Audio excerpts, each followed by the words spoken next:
students, a very good morning to all of you. This is Sugan and today we will do our second chapter of our snapshot books. आज हम अपनी snapshot books का second chapter करेंगे जिसका name है the address written by Marga मेनको.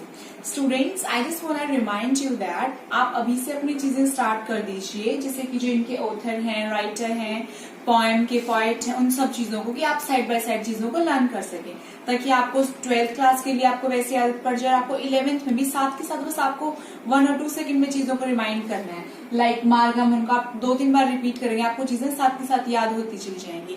And हमेशा आदत डालिए कि आपको राइटर्स के नेम साथ के साथ चीजों के लर्न हो जाए. ओके, तो जैसे कि जो ये चैप्टर है इसका नेम है द एड्रेस. एड्रेस यानी कि ये किसी पर्टिकुलर प्लेस के बारे में रेफरेंस कर रहा है. ओके, तो इस चैप्टर की फर्दर एक्सप्लेनेशन से पहले मैं आपको बताना चाहूंगी लाइक जो एड्रेस है वो मार्कोनी स्ट्रीट नंबर 46, वो इस एड्रेस की बात कर रहा है इस चैप्टर के अंदर. ओके, और यहाँ पे बेसिकली 3 मेन कैरेक्टर्स हैं. ये एक लेडी ऑथर है, लेडी राइटर हैं, जो कि अपनी जहाँ पे वो अपना चाइल्डहुड स्पेंड किया था उन्होंने, वहां पे वो अपनी मम्मा के साथ रहती थी, लेकिन वो कुछ टाइम बाद उसी प्लेस को दोबारा विजिट करती है जहाँ पे राइट नाउ मिसेस डॉर्लिंग ये जो कैरेक्टर है यहाँ पे वो रहती हैं. और जो एड्रेस है वो ये है. So let's do its line to line explanation. And आपको हमेशा आदत डालने की आप लाइन टू लाइन चीजों को करो ताकि आपको रीडिंग की हैबिट पड़े, नए नए वर्ड्स. एंड क्योंकि इंटरनल क्वेश्चंस कहीं से भी आ सकते हैं, ताकि आप जैसे कि मेन कैरेक्टर है या फिर कैरेक्टर स्केच है, आप खुद से कुछ भी चीजें अपनी अच्छे से लर्न करने की आदत डाल सके. So finally let's do line to line explanation of this chapter. This short story is a poignant account of a daughter who was in search of her mother belongings after the war in Holland.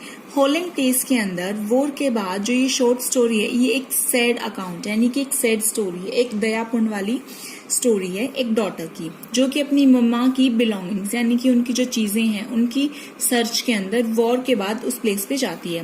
When she finds them the objects evoke memories of her earlier life. And जब वो उन objects को जब वो find करती है तो उन्हें वो सारी की सारी मेमोरीज मिलती हैं जो कि उसकी लाइफ में पहले होती थी. किसी भी तरह से she decided to leave them all behind and resolve to move on. And जब वो सारी की सारी चीजें उससे फाइनली मिल जाती हैं तो वो आगे मूव ऑन करने की कोशिश करती है. Do you still know me? I asked. मैंने पूछा क्या आप मुझे अभी भी जानते हैं? The women looked at me searchingly. She had opened the door a chink. I came closer and stood on the step. जो विमेन ने जिसने दरवाजा खोला था उसने हल्का सा दरवाजा खोला. डोर अ चिंक का मतलब है यानी कि इसे झांक के देखना. मैं थोड़ा सा और पास आया और मैंने ऊपर स्टेप रखा है, मैंने एक सीढ़ी ऊपर चढ़ी. No I don't know you. जो लेडी थी सामने से उसने बोला कि मैं तुम्हें नहीं जानती. I am Mrs S daughter, कि मैं मिसेस एस की बेटी हूँ. She held her hand on the door as though she wanted to prevent in opening any further. Her face gave absolutely no sign of recognition. She kept staring at me in silence. उन्होंने अपना हाथ दरवाजे के ऊपर ऐसे रख दिया जैसे कि वो मुझे अंदर आने से रोक रही थी, और उनका जो फेस है उससे मुझे बिल्कुल भी नहीं लग रहा था कि मैं एक जाने पहचाने जगह पे आई हूँ. वो फिर भी मुझे स्टेयर कर रही थी बिल्कुल शांति से. Perhaps I was mistaken. शायद मुझसे गलती हो गई. I thought perhaps it isn't her, कि शायद ये वो नहीं है.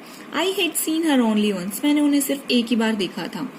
Fleetingly, and that was years ago. Fleetingly होता है कि बहुत ज्यादा कम टाइम के लिए, यानी कि उड़ते उड़ते सी जल्दी मैंने उन्हें देखा था for a very short time, और वो भी बहुत सालों पहले. It was the most probable that I had rung the wrong bell. और ये अक्सर ऐसा होता है कि मैं गलत बेल बजा देती हूँ. The woman let go of the door and stepped to the side. And she was wearing my mother's green knitted cardigan. जो वीमेन थी वो थोड़ी सी साइड में हुई एंड उन्होंने साइड में स्टेप रखा और उन्होंने मेरी मम्मा का ग्रीन कलर का हाथ से बुना हुआ कार्डिगन पहना हुआ था. The wooden buttons were rather pale from washing. Bar bar wash करने की वजह से जो बटन्स थे वो येलो कलर के हो गए थे. She saw that I was looking at the cardigan and half hid herself again behind the door. But I knew now that I was right. जैसे ही मैं उस कार्डिगन को देख रही थी उसने अपने आप को दरवाजे के पीछे छुपा लिया और अब मैं श्योर हो गई थी कि मैं बिल्कुल सही जगह पे हूँ. Well, you know my mother, I asked. क्या तुम मेरी माँ को जानती हो? मैंने पूछा. Have you come back? said the woman. Women ने पूछा क्या तुम वापस आ गई हो? I thought that no one had come back. मुझे लगा कोई भी वापस नहीं आएगा. ओनली मी, सिर्फ मैं. अ door open and closed in the passage behind her. और उनके पीछे से जैसे एक बार डोर, जैसे वो आगे खड़ी थी और पीछे से उनके कोई डोर बार बार ओपन हो रहा था, क्लोज हो रहा था. अ मस्टी स्मेल अमर्ज्ड. अमस्टी होती है जैसे अनप्लीजेंट वेट स्मेल, जैसे जो सीलन की स्मेल होती है ना, या फिर जो कि स्वीट स्मेल नहीं होती, वो अंदर से वो आ रही थी. I regret I can not do anything for you. मुझे दुख हो रहा है, मुझे पछतावा हो रहा है कि मैं तुम्हारे लिए कुछ नहीं कर सकती. I have come here specially on the train. I wanted to talk to you for a moment. कि मैं स्पेशली ट्रेन से आई हूँ और मैं तो सिर्फ तुमसे बात करने के लिए या फिर मैं आपसे बात करने के लिए आई हूँ. It is not convenient time for me now said the women. I can't see you another time. कि ये मेरे लिए सुटेबल टाइम नहीं है, तो फिर मैं तुम्हें दोबारा अभी मैं तुम्हें नहीं देख सकती, सो किसी और टाइम देखते हैं.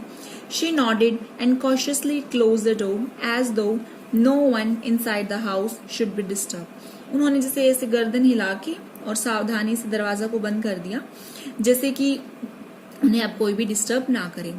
आई stood where I was on the step. और मैं जिस सीढ़ी पे खड़ी थी मैं वहीं खड़ी रही. The curtain in front of the bay window moved. And जो बे विंडो का जो कर्टन था वो हल्का सा मूव किया. बे विंडो होती है अ window in the part of the room that sticks out from wall of the house. जैसे जो मेन घर होता है वहां से जो सबसे मेन विंडो दिखती है, जैसे घर के बाहर से जो घर के अंदर की विंडो, जो मेन विंडो होती है उसको बोलते हैं बे विंडो, जहां से हम अंदर से बाहर का कुछ देख सके, बाहर से अंदर का कुछ देख सके, प्रॉपर मेन डोर के साथ. तो वहां से मैंने देखा कि वो हल्की सी मूव हुई. Someone stare at me. किसी ने मुझे स्टेयर किया, मुझे घूरा. And would then have asked what I wanted. और शायद उनसे पूछा होगा कि मुझे क्या चाहिए. Oh, nothing, the women would have said. और अंदर वाली women ने बोला होगा कि कुछ नहीं. It was nothing, कुछ नहीं था. I looked at the name plate again. मैंने नेम प्लेट को दोबारा देखा. Dowling. It said in black letters on white enamel. White base के ऊपर black letters में clearly लिखा हुआ था. And on the jam, a bit higher, the number था 46. जैम होता है चौखट, और चौखट के ऊपर हल्का सा ऊपर लिखा हुआ था number 46. As I walked slowly back on the station, जैसे मैं आराम से slowly स्टेशन पे आ रही थी, I thought about my mother, who had given me the address years ago.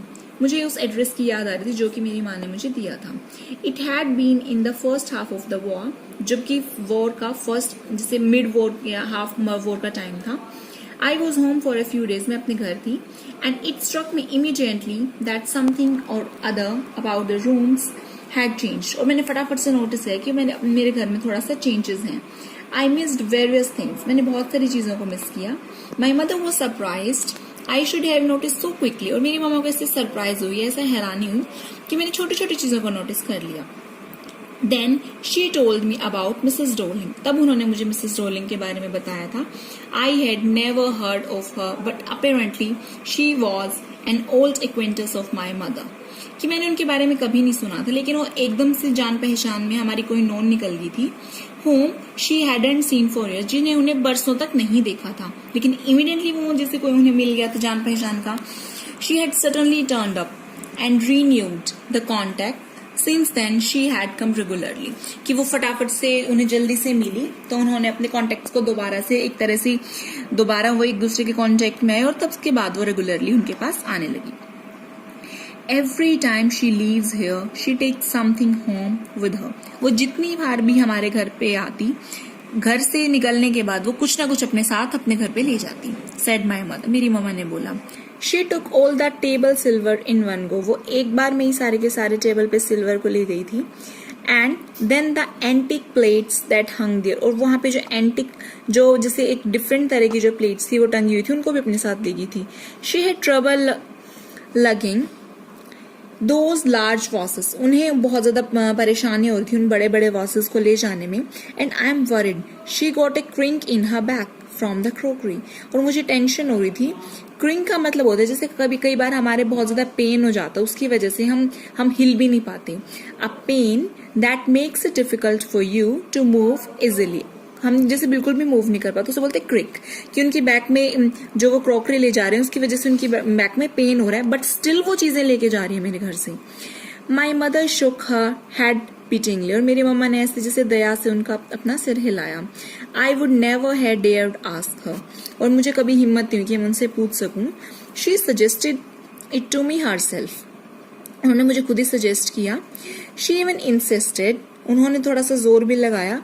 She wanted to save all my nice things, कि वो मेरी सारी की सारी अच्छी चीजों को अपने साथ सेव करना चाहती हैं. If we have to leave her, we shall lose everything, she says.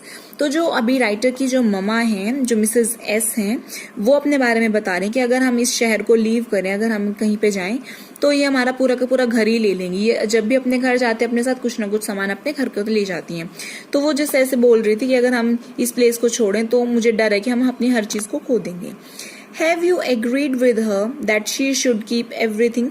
और आप किस तरह से मान गई कि वो हर चीज अपने साथ रख ले? I asked, मैंने पूछा.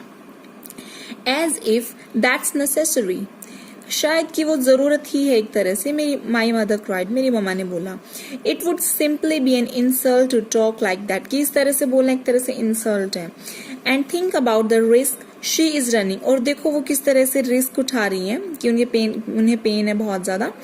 Each time she goes out of the door with a full suitcase of bag, कि हर टाइम वो जब भी घर से जाते हैं तो वो एक पूरा का पूरा सूटकेस लेके जाती हैं अपने साथ, या एक बैग लेके जाती हैं. My mother seemed to notice that I was not entirely convinced. मेरी मम्मा ने देखा कि मैं पूरी की पूरी तरह से कन्विंस नहीं हुआ. She looked at me reprovingly and after that we spoke no more about it. उन्होंने मेरी तरफ देखा कि मैं सहमत नहीं हुआ. जैसे अप्रूव होता है किसी को सहमति देना, रिप्रूव की मतलब असहमत, मैं उससे सहमत नहीं था.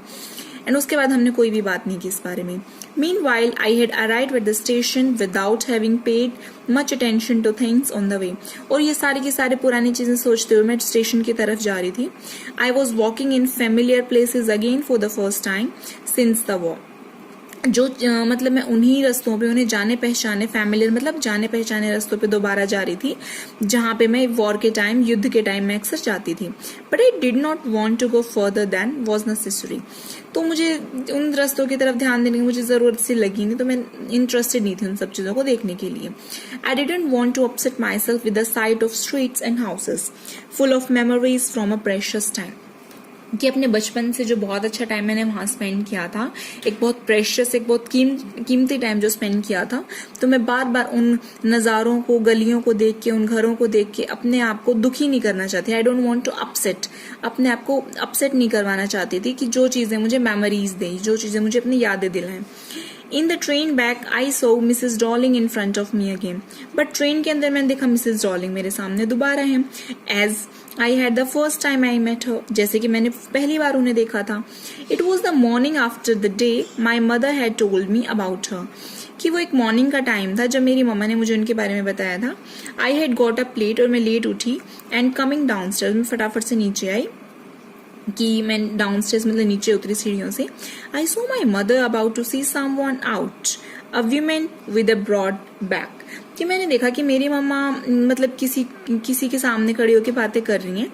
एंड ब्रॉड बैक का मतलब इट्स अ इडियम, इसका मतलब होता है to be unaffected by judgement, कि एक वैसे बंदे के साथ करना जिन्हें कोई फर्क नहीं पड़ता जजमेंट को लेके. This is my daughter. There is my daughter, said my mother. मेरी मम्मा ने बोला यहाँ मेरी बेटी है. She beckoned to me. Beckon का मतलब होता है इशारे से बोलना, कि ये देखो, उन्होंने मुझे इशारा किया. To me, coat rack. The woman nodded and picked up the suitcase under the coat rack. जो woman था उसने अपनी गर्दन हिलाई और उन्होंने सूटकेस को उठा लिया जो कि कोट के रैक के नीचे रखे थे. She wore a brown coat and a shapeless hat. उन्होंने एक ब्राउन कलर का कोट और एक जैसे विदाउट शेप एनी वो उन्होंने हैट डाली हुई थी. Does she live far away? क्या ये बहुत दूर रहती है? I asked, seeing the difficulty she had going out of the house with a heavy case, कि जो उन्हें बहुत ज्यादा मुश्किल हो रही थी उस हैवी केस को उठाने के लिए, ले जाने के लिए. तो मैं उन्हें इसीलिए मैंने उनसे पूछा कि बहुत ज्यादा दूर रहते हैं क्या. In Marconi street, said my mother, number 46, remember that, कि मार्कोनी स्ट्रीट में मेरी मम्मा ने बोला 46 नंबर, और इस चीज को याद रखना. सो स्टूडेंट्स, हम अपने पार्ट फर्स्ट के अंदर हम यहीं तक करेंगे एंड हम अपना बाकी चैप्टर करेंगे पार्ट सेकंड में.